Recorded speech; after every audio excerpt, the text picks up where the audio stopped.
सर्वेभ्यो नमः।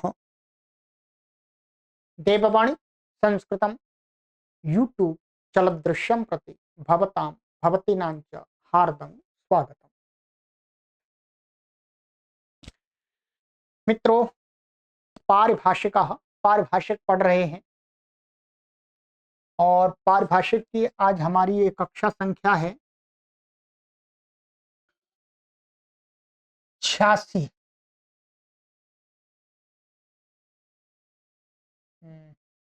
86 में ही है, 85 है, 86 नहीं है, ये 85, 85तमी। ठीक है, वो क्षमा करें, 84 कक्षाएं अभी हुई हैं हमारी। चलिएगा, यदि आपने अभी तक इस पुस्तक की पीडीएफ प्राप्त नहीं की है तो आप हमसे यहाँ से निःशुल्क प्राप्त कर सकते हैं।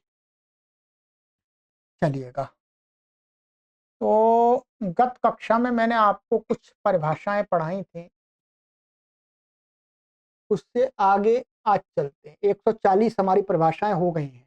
ठीक है, गत कक्षा में अंतिम परिभाषा हमने ये पढ़ी थी, सत्यपि संभवे बाधनम भवति। ठीक है, अब आते हैं 141 नंबर परिभाषा। ठीक है, परिभाषा है क्वचित विकृतिरपि प्रकृतिम गृह्णाति।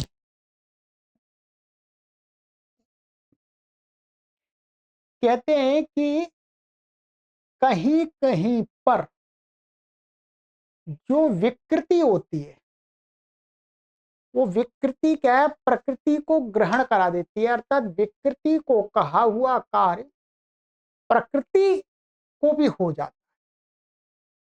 तो प्रकृति विकृति किसकी? शब्द की। अर्थात कोई शब्द था, अब उसमें कुछ परिवर्तन होकर के अब आगे उस शब्द को कोई कार्य कहा जा रहा है, तो वो कार्य जो मूल शब्द था उसको भी हो जाता है कहीं कहीं। बस इतना इसका सा भाव है। कहते हैं कि तेना निसमुपविभ्यो वह, ऐसा सिद्धांत होने से क्या होता है, इस कारण से ये सूत्र है निसमुपविभ्यो वह, प्रथम अध्याय के तृतीय पाद का 30वां सूत्र है। इति वा धातोरात्मने पदम उच्यमानम प्रकृति भूतादपि भवति। कहते हैं यहां पर ये क्या है, हुआ, ये हुआ लिखा है, पंचमी विभक्ति एक वचन में बना हुआ है। यहां पर मूल क्या था, ये ऐसा था, वा था, वा से तो रूप चला दिया है, वास्तव में हुआ ही ग्रहण हो रहा है। इस हुआ धातु से क्या कहा है कि इन उत्तर पूरक हुआ धातु होगी तो उसको आत्मनेपद होता है। ठीक है, तो कहते हैं वो जो कहा हुआ आत्मनेपद है वो प्रकृति भूत, इसकी प्रकृति क्या है, वे। ये वास्तव में किससे बना है, ये बनाया हुए से, माने हुए ही था तो हुए ही का तो संज्ञा हो जाती है कि हुए। आदेश उपदेशिति से क्या है, इसको शित प्रत्यय से भिन्न विषय में क्या होता है, आ हो जाता है आदेश से। तो कहते हैं यहां पर इसको आत्मनेपद कहा है, अर्थात यहां पर ऐसा कहा है कि जब हुआ मिलेगा तो उसको आत्मनेपद होता है इन उपसर्ग से उत्तर। तो अब इसका मतलब ये हुआ होगा तभी आत्मनेपद होगा, कहते नहीं, ये हुआ किसकी विकृति है, इसकी। तो हुआ को कहा हुआ, विकृति को कहा हुआ कार्य इसको भी माने हुए जहां रहता है वहां पर भी हो जाता है। इससे क्या होता है, निहुयते, ये हुए, यहाँ पर हुआ नहीं हुआ, हुए रहा तो भी क्या है, ये लट लकार में आत्मनेपद हो गया है। यहाँ पर तो आत्म नहीं हुआ क्योंकि शित प्रत्यय आगे, बस ये इसका लाभ मिल गया। अथवा, अथवा और एक और उदाहरण दे रहे हैं, अथवा यहाँ समुच्चय अर्थ में और भी, जैसे दाधा घ्वदा इत्यत्र दाधा ग्रहणे प्रकृति भूतयोरपि देंग धेटोर ग्रहण। ये दा धा इनसे क्या है, भू संज्ञा की है।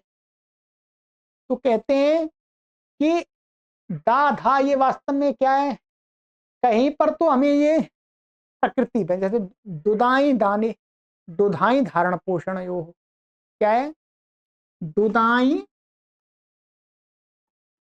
दुदाई दाने, दुदाई और दुधाई, दुधाई धारण पोषण यो, इनकी संज्ञा हो जाती है ये क्या है वास्तव में, इन धातुओं का जो ये दा और इसका ये जो धा बचता है, ये क्या है, प्रकृति। क्योंकि तो इसमें कोई विकृति नहीं हुई, अभी कोई विकृति नहीं हुई, परंतु एक देंग और धे, इनको भी क्या होता है, आदेश उपदेश क्षिति से इसको भी कहीं कहीं आत्म धा और ये दा हो जाता है, दा धा ऐसा हो जाता है आदेश, जब इसमें आदेश भी लगे तो ये वाली, जब इनके इन दोनों को ये आदेश होंगे तो ये क्या है, प्रकृति, दे प्रकृति हो जाएगी और दा विकृति हो जाएगी। ऐसे ही धे प्रकृति हो जाएगी और ये धा विकृति हो जाएगी। अब यहां पर ये दा धा पड़े हुए हैं तो ठीक है, तो इस धा और ये विकृति, ये वास्तव में क्या है, विकृति मानी जाएगी। तो विकृति से जो प्रकृति रूप है, प्रकृति रूप में क्या है, एक तो ये भी है, ये भी है और ये भी है, तो प्रकृति का भी ग्रहण हो जाएगा। क्या हो जाएगा, प्रकृति का भी ग्रहण हो जाएगा। तो इसलिए क्या है, मुख्य रूप से इसमें अंतर आ रहा था, माने प्रकृति का ग्रहण हो जाएगा तो जहां पर दा धा नहीं मिलते वहां पर भी इनको भू संज्ञा को मान करके जो कार्य होगा वो हो जाएगा। जैसे प्राणी धयते, प्राणी धयती, यहाँ अणत्व हो गया भू संज्ञा होने से, भू संज्ञा परे रहते यहाँ पर नी के न को अणत्व हो गया, इतना इसका फायदा मिल गया।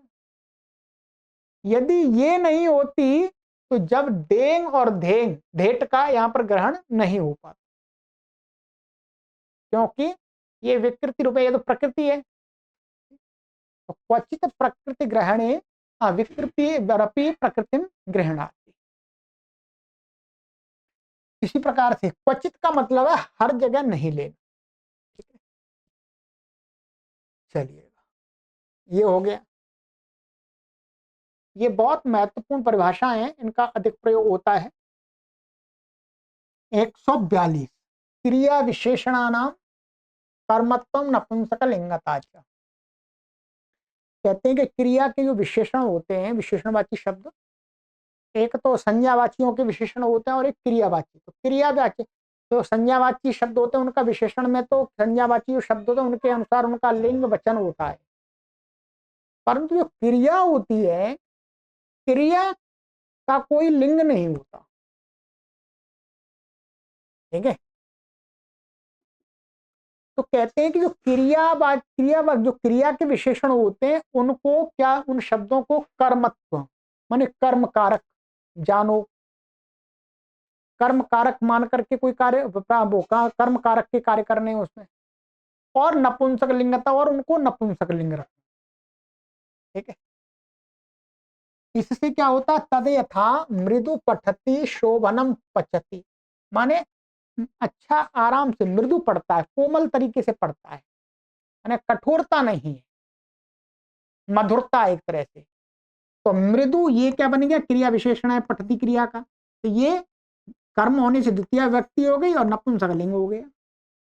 ऐसे शोभनम पचती, अच्छा पकाता है, ये भी नपुंसक लिंग हो गया और कर्म होने से द्वितीय व्यक्ति हो गया। सरल है। ठीक है, तो ये हमने रचनानुवाद कौमुदी में भी आपको प्रारंभ में पढ़ाया था कि जो क्रिया के विशेषण होते हैं उनमें क्या करनी चाहिए, द्वितीय विभक्ति। द्वितीय व्यक्ति इसी कारण से होती है क्योंकि वो कर्म बन जाते हैं और नपुंसक लिंग में रहते हैं। ठीक है, ये कहते हैं कि तत्प्रत्यनुपूर्व मीप लोम कूलम इति क्रिया विशेषण कर्म द्वितीयांतात् ठग विधानम चास्याह सत्वे लिंगम। कि क्रिया विशेषण जो का कर्म में द्वितीय होने से, द्वितीयांत से ठक का विधान किया गया है। यहां पर क्या है, ये जो शब्द है ईप लोम कूलम, इनमें द्वितीय विभक्ति एक वचनांत माना है। और वहां पर क्या है, आप देखेंगे इस सूत्रकार के ऊपर से वर्तते की अनुवृत्ति आ रही है, व्यवहार करता। तो वर्तते क्रिया का ये कर्म बनते हैं, माने वो क्रिया विशेषण है, वर्तते क्रिया के क्रिया विशेषण है। तो वहां महर्षि पाणिनि ने इनमें ये वर्त क्रिया के वृत्तु धातु जो वर्त व्यवहार क्रिया, उसको इनको क्रिया का विशेषण मानकर द्वितीय व्यक्ति का प्रयोग किया है और नपुंसक लिंग का प्रयोग किया है। इससे ज्ञापित होता है कि महर्षि पाणिनि क्रिया के विशेषणों को कर्म और नपुंसक लिंग मानते, इसलिए वैसा ही प्रयोग करना है, इतना ज्ञापक और कुछ नहीं है। ठीक है, चलिएगा अब आ रहा हमारा आगे की परिभाषा।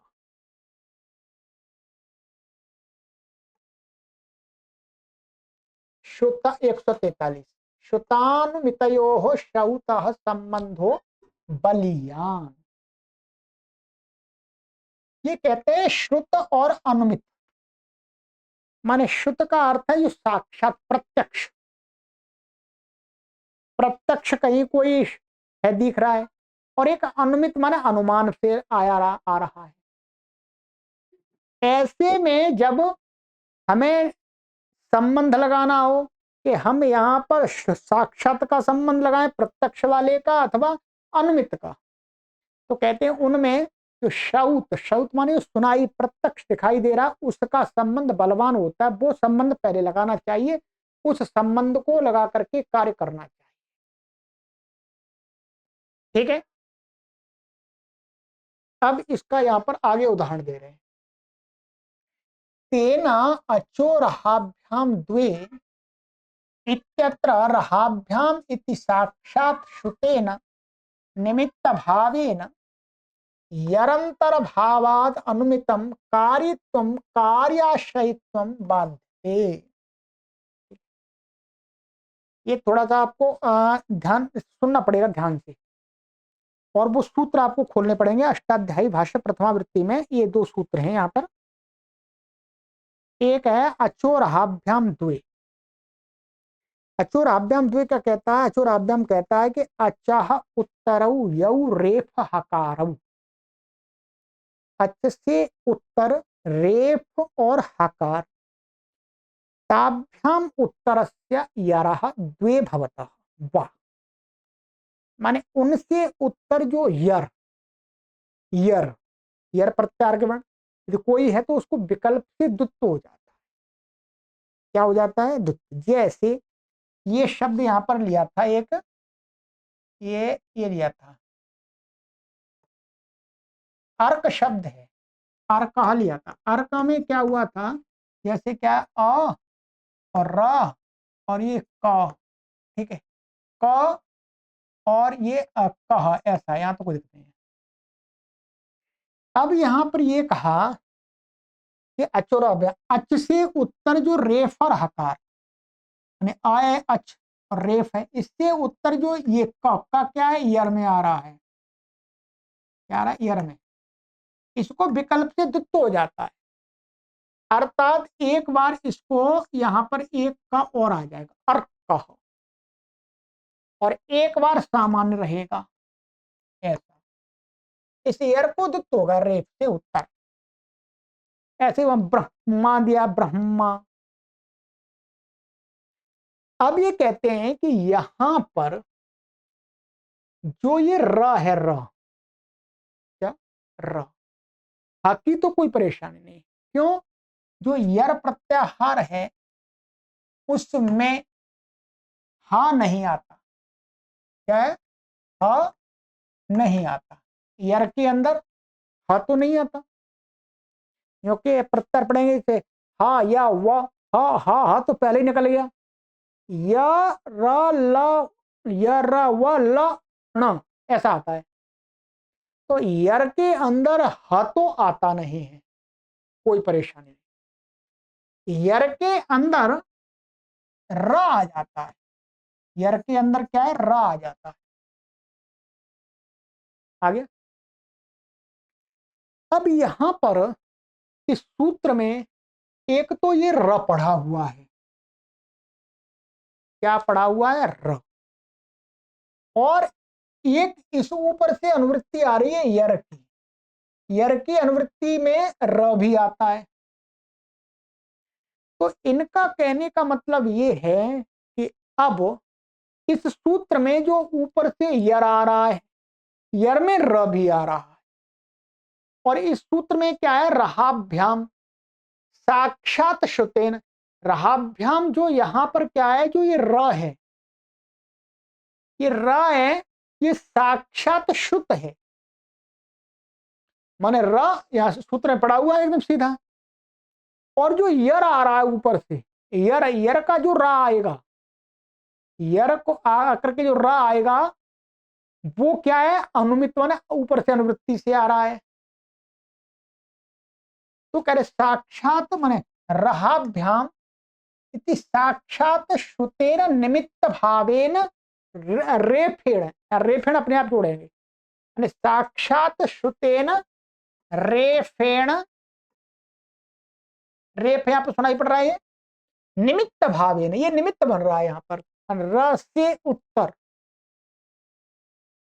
इसको कुछ कार्य नहीं करना, इस वाले रेप को कोई कार्य नहीं कर रहा है, ये निमित्त बन रहा है।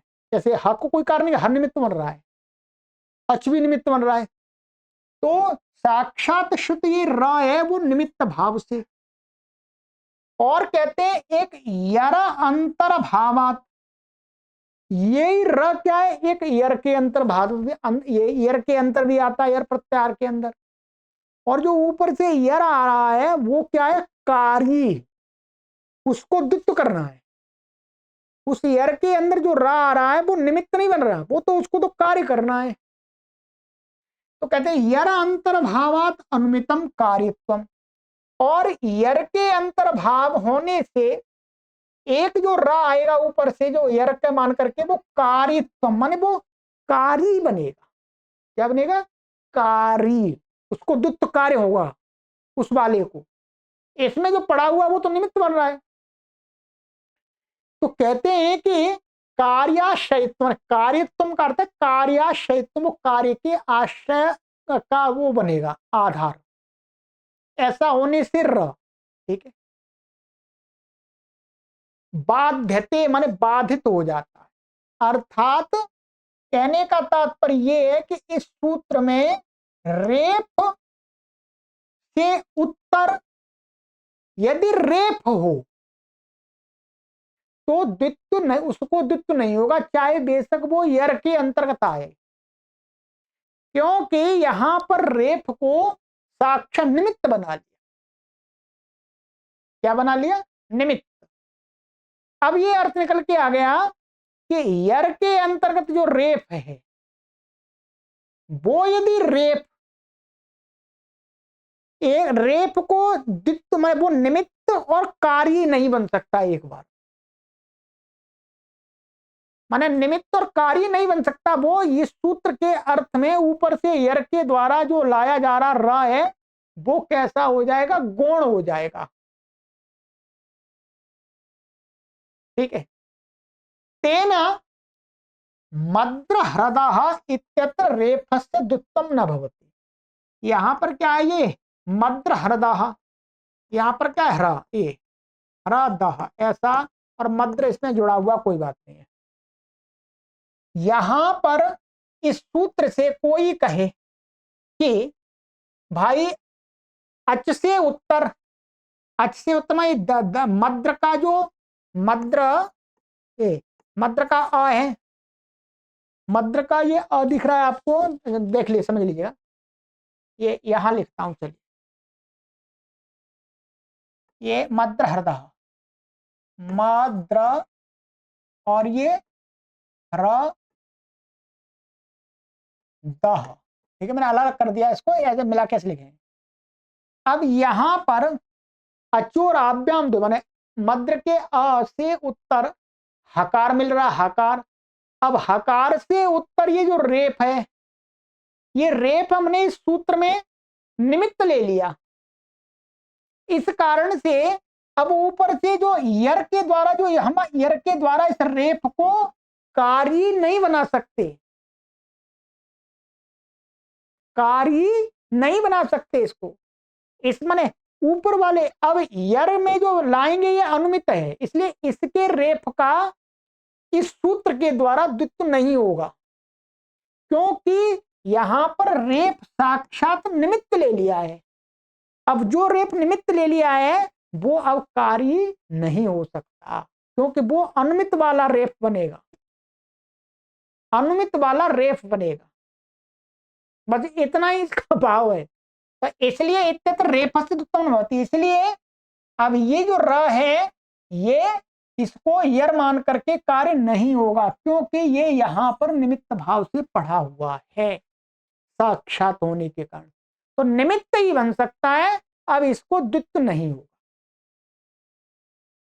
कहने का अर्थ ये आ गया कि इस सूत्र के द्वारा रेफ को हम कार्य कहीं नहीं बना सकते, ये निमित्त ही बनेगा, बस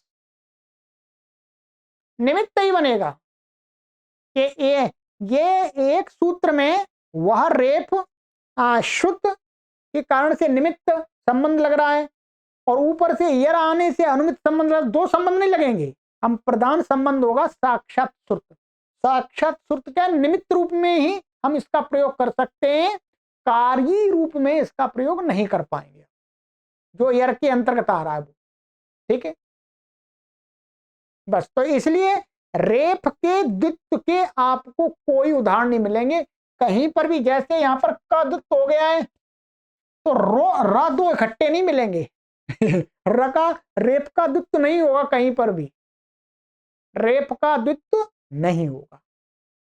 अब ये सूत्र कैसे क्यों बनाया नियम? इसलिए बनाया कि दो रेफ का उच्चारण किसी भी शब्द में सुनाई नहीं देता, माने इकट्ठा।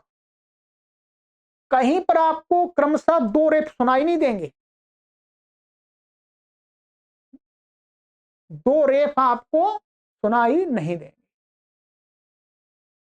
तो इसलिए यहां पर ये बता दिया इन्होंने। तो ये बस इसका ये थोड़ा सा कठिन आपको लग रही होगी, तो बस इनका कहना यही है कि यहां पर इस रेफ को निमित्त ले लिया, इसलिए यर के अंतर इसकी यर की अनुवृत्ति तो आएगी, पर यर के अंदर जो रेफ आएगा वो उसको आप इस सूत्र में कार्य नहीं बना सकते, उसको कार्य द्वत्व नहीं कर सकते। बस इतना है, क्योंकि उसका यहाँ शब्द माने प्रत्यक्ष यहाँ पर श्रवण हो रहा है और वो निमित्त भाव से हो रहा है। ठीक है, चलिए अब आइएगा, अयंचा लौकिक न्याय लब्धोर्थ। ये जो अर्थ है ये तो लौकिक न्याय से ही प्राप्त अर्थ है, लोक में भी ऐसा होता है। तथा च पठंती साक्षात साक्षात अनुमितम बाध्यते, माने उसी प्रकार से पढ़ते भी है आचार्य वचन के साक्षात जो शिष्ट है वो अनुमितम बाध्यते, माने वो अनुमित होता है, उसको बाध देता है। साक्षात में प्रत्यक्ष कुछ होता है वो अनुमान को बाध देता है। हम पहले प्रत्यक्ष और अनुमान हमारे सामने दो विषय हो तो हम प्रत्यक्ष को मान करके प्रथम विश्वास करेंगे, अनुमान में विश्वास नहीं करेंगे। भाई कोई कहे अग्नि जल रही है, अग्नि जल रही है, और हम अग्नि पर साक्षात देख रहे हैं कि भाई ये गर्म, ये जलाती है, और कोई व्यक्ति कहे कि नहीं भाई वो गुरुजी तो ये कहते अग्नि नहीं जलाती है, तो हम कौन सी बात पर विश्वास करेंगे? जो साक्षात प्रत्यक्ष हम जलने का, गर्मी का अनुभव कर रहे हैं उसका करेंगे, या गुरुजी का वो जो कोई व्यक्ति कह रहा है उसकी बात पर विश्वास करेंगे? हम करेंगे भाई ये प्रत्यक्ष है, जल रही है, वो गर्म होती है अग्नि। प्रत्यक्षानुमितयो प्रत्यक्षम बलीयः, प्रत्यक्ष और अनुमित में प्रत्यक्ष ही बलवान होता है। एतदेव कुतः, ये बात कहां से आई? तो कहते हैं अनुमानात प्रत्यक्षम अंतरंगम। क्या है, जो अनुमान से प्रत्यक्ष होता है वो अंतरंग होता है। क्यों? प्रत्यक्ष पूर्वकत्वात् अनुमानस्य, पहले प्रत्यक्ष होता तब अनुमान बनता। प्रत्यक्ष पूर्वक ही तो अनुमान होता है। चलिएगा, ये हो गया।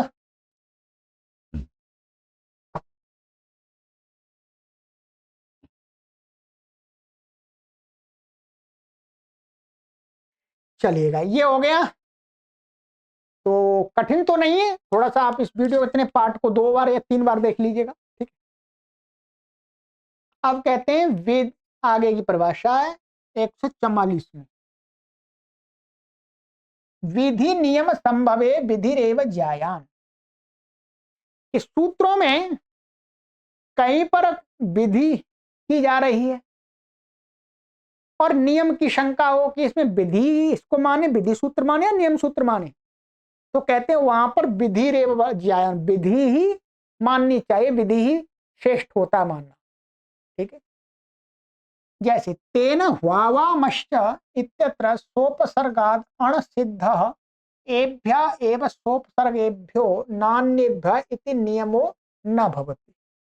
भी आप अष्टाध्यायी भाष्य खोलना पड़ेगा आपको, तो वहां ये समझना पड़ेगा।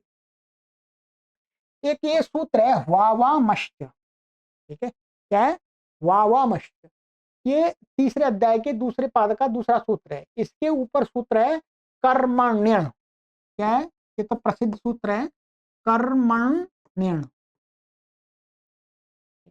क्या कर्मण्य, कर्मण्य वावामश्च, ध्यान रखेंगे। इसके नीचे ये है वो, इसके ऊपर ये पड़ा हुआ है, ये अण प्रत्यय करता है, कर्म के उपद रहते हुए धातु से अण प्रत्यय। इस सूत्र ने कहा कि वा और ये वा और ये मा धातु है, ठीक है। ये हमारा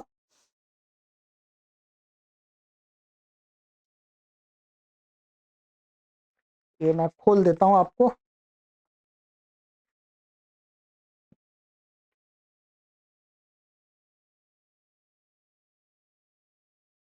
ये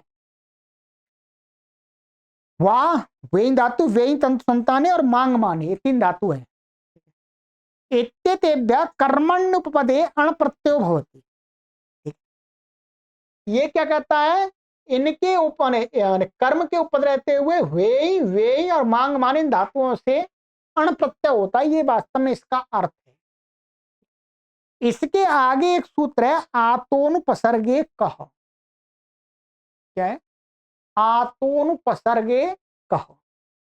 आतोनुपसर्गे कह कहता है कि आकारांत जो धातु है यदि कर्म उपपद हो परंतु उपसर्ग पूर्व में ना हो, क्या उपसर्ग पूर्व में ना हो, तो उससे क्या होता है क प्रत्यय होता है, वो कर्मण्यण का अपवाद है, ठीक है। अब क्या ये जो धातु है वा म, ये धातु है, ये क्या है दीर्घ आकारांत धातु है। कैसी है, दीर्घ आकारांत धातु है। अब सबसे पहले इनको क्या प्राप्त होता है, कर्मण्यण से अण प्राप्त होता है। अब आगे आ रहा है आत्मनुपसर्गे कह, तीसरे नंबर का, उससे पहले ही सूत्र को कहा, तो अब इससे अण कर रहे हैं, तो अब यहां पर अण कर रहे हैं, तो अण क्यों कर रहे हैं, अण करना इन धातुओं से हम विधि माने या नियम माने, माने वामष्टि सूत्र को हम नियम माने विधि माने, ये अण की विधि है कि अण की प्राप्ति होने पर भी अण कर रहे हैं, तो ये कुछ नियम बन रहा है, ठीक है। विधि कब मानी जाएगी, जब आतोनुपसर्गे कह से इसको क प्राप्त था, अनुपसर्ग में, क्या अनुपसर्ग में क प्राप्त था, तो जब ये अनुपसर्ग होगी, अनुपसर्ग बनेगी, उपसर्ग पूर्व में नहीं होगा, तो इससे अण नहीं होता क होता है। ये तो हो गई विधि, कर्म के उपपद रहते हुए बिना उपसर्ग के जब इन धातुओं का प्रयोग करेंगे तो इनसे क नहीं होता अण होता, ये हो गया अपवाद, पूर्व अपवाद हो गया, विधि हो गई, ठीक है। नियम, नियम क्या बनेगा, नियम ये बताते हैं कि यहां पर हम ऐसा माने कि सोपसर्गात अण सिद्ध,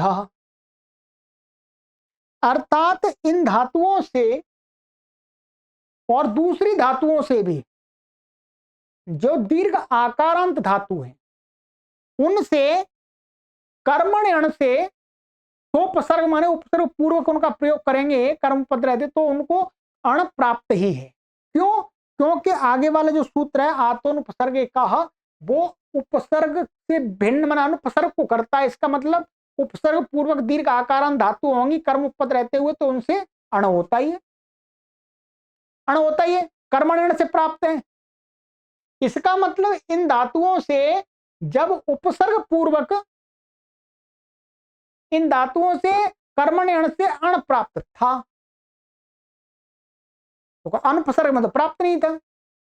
तो अब हम यहां पर इस सूत्र को फिर अण करने के लिए पढ़ रहे हैं तो इसका मतलब नियम बना, ये नियम के लिए लगता है, नियम बना है। इसका नियम ये बनेगा कि सोपसर्ग से यदि अण होता है तो इन्हीं धातुओं से होता है। वावामश्च से कर्मणि अण से जो अण होगा यदि सोपसर्गों से तो केवल इन्हीं धातुओं से होगा। इत्यत्र सोपसर्गात अण सिद्धा एभ्यः एव सोपसर्गेभ्यः नान्येभ्यः इति नियमो न भवति। कोई यदि ये नियम बनाना चाहे तो ये नियम नहीं बनेगा कि सोपसर्ग से प्राप्ति थी फिर भी इन धातुओं को कह रहे हैं तो इसका मतलब सोपसर्ग से इनको ही अण होता है, अन्य धातुओं को जो दीर्घ आकारांत हैं उनको सोपसर्गों से नहीं होता है, ये कहना चाह।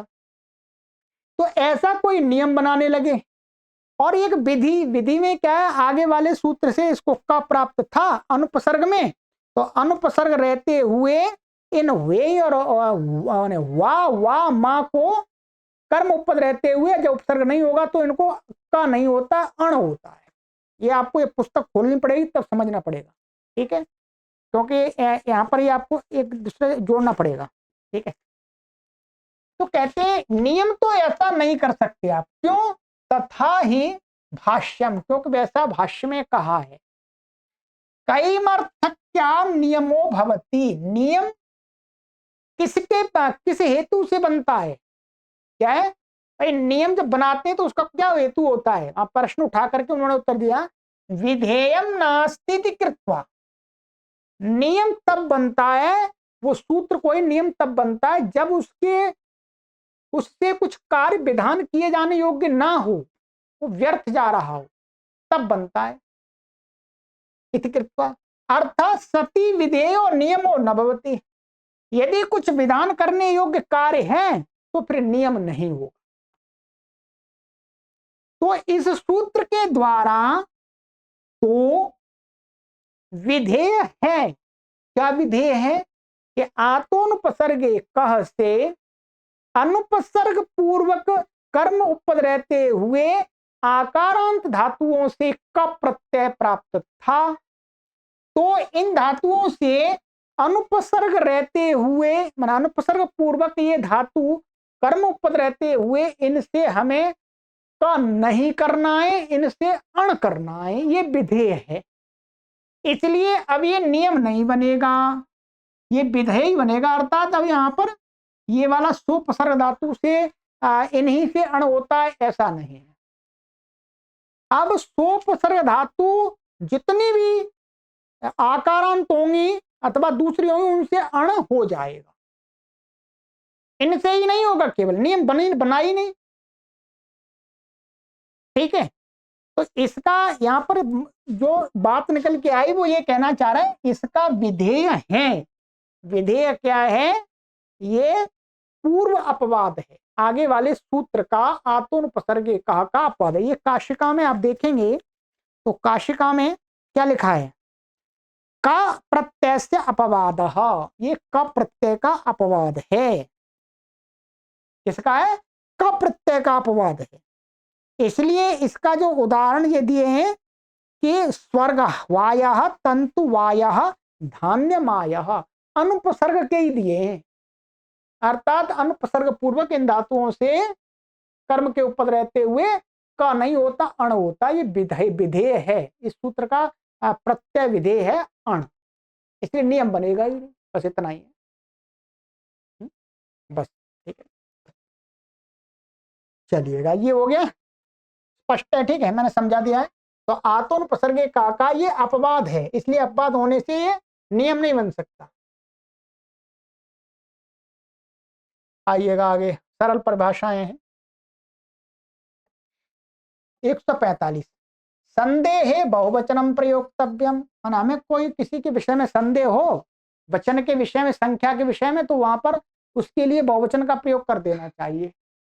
यथा कति भवता पुत्रा, माने हमें पता नहीं है आपके कितने पुत्र, हम पूछना चाहते हैं कि भाई आपके कितने पुत्र हैं, तो हम वहां कह देंगे भाई कति भवता पुत्रा, आपके कितने पुत्र हैं, बहुवचन में प्रयोग हो गया है।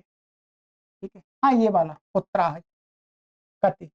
तथा च आह, भाष्यकार महर्षि पतंजलि ने भी कहा है अनिज्ञातीर्थे बहुवचनम प्रयोक्तव्यम इति, माने जो अर्थ हमें पता नहीं है उसके लिए हम शब्द में बहुवचन का प्रयोग कर दें। ठीक है, चलिए आगे आ जाइएगा, कुछ कर लेते हैं, सरल ही है अब। 146 अर्थवशात विभक्ति विपरिणाम। ये तो खूब अष्टाध्यायी में पढ़ा है कि अर्थ के वशीभूत होकर के, माने अर्थ निकालना मुख्य रूप से इष्ट अर्थ, तो जो शब्द में विभक्ति होती है वो विपरिणाम अर्थात भिन्न विभक्ति का अर्थ हम ले सकते हैं। जैसे यथा उच्चानि देवदत्तस्य गृहाणि आमंत्रयस्वैनम इति। क्या काम ने, उच्चानि देवदत्तस्य गृहाणि, माने देवदत्त के, जिस देवदत्त के ऊंचे घर हैं, आमंत्रयस्व एनम, उसको बुलाओ, आमंत्रण दो। ठीक है, बड़े घर वालों का, बड़े पैसे वाले लोगों का हमेशा आमंत्रण दिया जाता है उनको। तो अब यहां पर ये षष्ठी थी, अब इसी का ये सर्वनाम ये यहां पर द्वितीयाम बदल गया अर्थवशात। अर्थ क्योंकि यहां पर तो आमंत्रण देना अर्थ हो रहा है, आमंत्रण देना अर्थ हो रहा है, यहां पर संबंध में षष्ठी थी परंतु अर्थ के वशीभूत होकर के, क्योंकि यहां पर क्या अर्थ लग रहा है, उनको आमंत्रण दो, तो एनम ये द्वितीया हो गई अपने आप, तो विभक्ति का विपरिणाम हो जाता अपने आप ही, बदल जाती है अपने आप ही। ठीक है, यहां इसी का ये सर्वनाम है तो ये अर्थ बदल, इसका विभक्ति विपरिणाम, विभक्ति हमने बदल दी। इति तेना लिंगासलोपोनन्त्यस्य इत्यत्र सप्तम्यन्तं सार्वधातुक पदम षष्ठ्यन्ततया विपरिणम्यते। ये लिंगासलोपोनन्त्य सूत्र है 7-2-79 में। यहाँ पर ऊपर से अनुवृत्ति आती है, ऊपर से यहाँ सार धातु के की हम अनुवृत्ति लाते हैं। ये हमारा 7-2-79।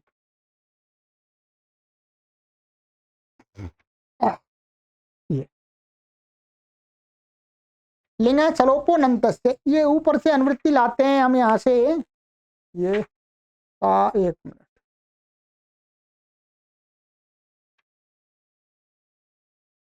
रुदादिभ्यास सार धातु के 76वां सूत्र है, ऊपर सार धातु के सप्तमी की अनुवृत्ति यह है। अब इस सूत्र में हम सार धातु के की अनुवृत्ति सप्तम अंत क्या होता है, हमें यहाँ पर लिंग के साथ में उसका संबंध लगाना, अर्थ करना है, तो लिंग में षष्ठी, तो वो सप्तम्यंत जो पद है सार धातु पद, वो षष्ठ्यंत, हम षष्ठी में उसको बदल लेते हैं, अगर लिंगा सार धातु ऐसा कर लेंगे, तो अर्थ यही लगाना है हमें, तो विभक्ति भी परिणाम होगा, विभक्ति बदल लेते हैं, ये हमारे ऊपर निर्भर है। ठीक है, 147 में परिभाषा, ये वाली परिभाषा आप ये याद रखेंगे, इसका बहुत प्रयोग करते हैं। ठीक है, हमेशा ये नहीं है कि जो पद आ रहा है उसकी उसी विभक्ति से वैसा ही संबंध लगाना, नहीं, अर्थ के अनुसार हम उस विभक्ति, उस शब्द में विभक्ति का परिवर्तन करके अर्थ कर सकते हैं। अगत्या ही खलु परिभाषाश्चाश्रियन्ते।